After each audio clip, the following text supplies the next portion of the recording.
probably realise that you can't keep a good Scotsman down. We did try for centuries, we totally failed, and in the end we had to devolve power to Scotland and just hope that they will use it reasonably, responsibly.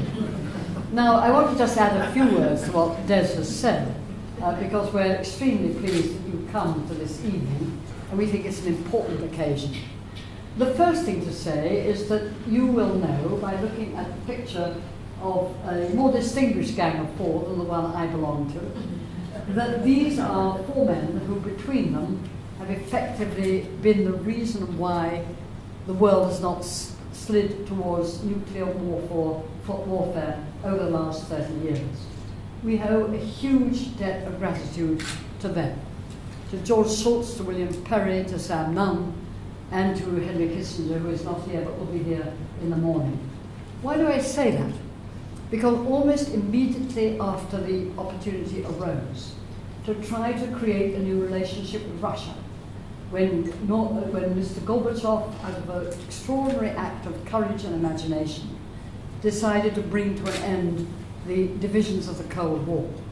It was Sam Nunn, Richard Lugar, who cannot be here, and William Perry and George Shultz, who seized upon that opportunity to create a new relationship with Russia.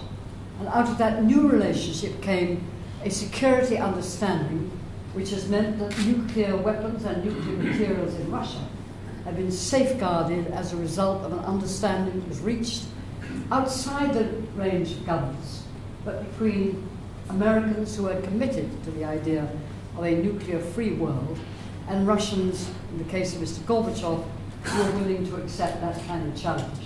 So we owe them a very great deal, because in some ways it's close to a miracle that there has been no nuclear war since 1945. Close to a miracle.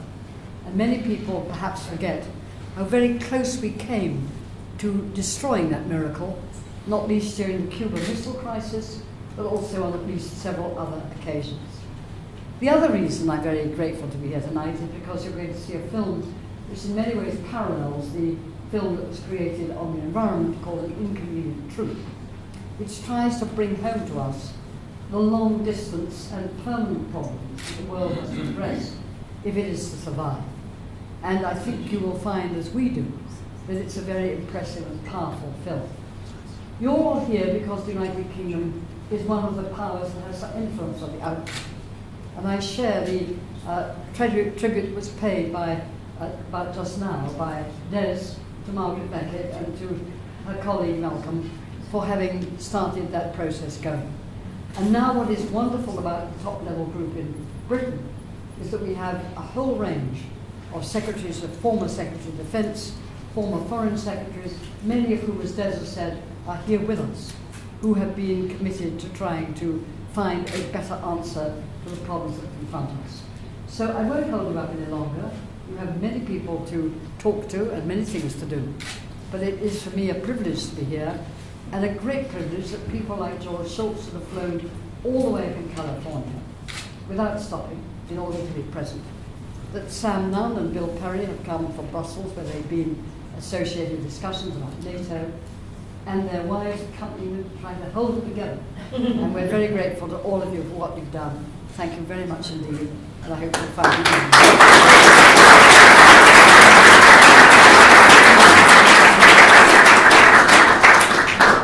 Shirley, I don't propose to make another speech, but I deliberately did not mention this gentleman because he deserves a special place in our acknowledgement of his presence, and that's Ben Goddard, who wrote and directed this film, who is with us this evening.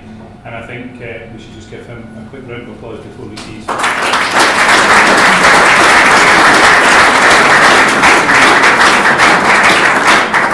I should almost mention Mr. Tobias Elwood, who's a Member of Parliament, who will be actually presiding over the discussion, which will be brief, but I hope very pointed, because it's a very rare and great opportunity immediately after the film. So if you have questions you want to ask of four of the three greatest experts, out of four in the world, from the United States, that will be an opportunity, and Tobias over there will be actually moderating the discussion.